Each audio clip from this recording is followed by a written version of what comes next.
Welcome to the Slop Farm. Enjoy the video.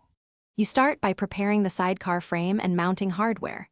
Cut the frame to match your bike wheelbase and weld or bolt corner joints for rigidity.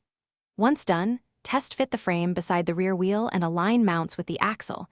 This ensures even load transfer and prevents binding. Make sure to use corrosion-resistant bolts and reinforce stress points with gussets. This reduces flex when turning.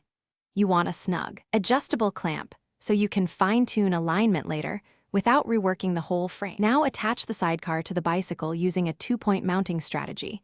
One clamp at the axle and a second clamp about 20 to 30 cm rearwards to control yaw and torque. Tighten threaded rod struts with lock nuts until there is zero lateral play. This prevents wobble under braking.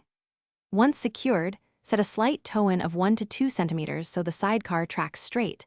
This compensates for frame flex and ensures predictable cornering. Check chain clearance and brake operation before continuing.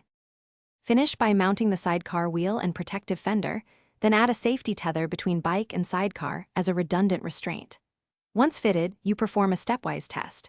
Start with a 100-200 m low-speed ride to check handling, then gradually increase speed and load while monitoring flex points. After the first 5 km, stop and retorque all fasteners. This prevents loosening under vibration. If you feel persistent wobble or uneven pull, inspect mounts for loose bolts or bent struts. Tighten, shim, or... Thanks for watching. Consider subscribing if we helped you today.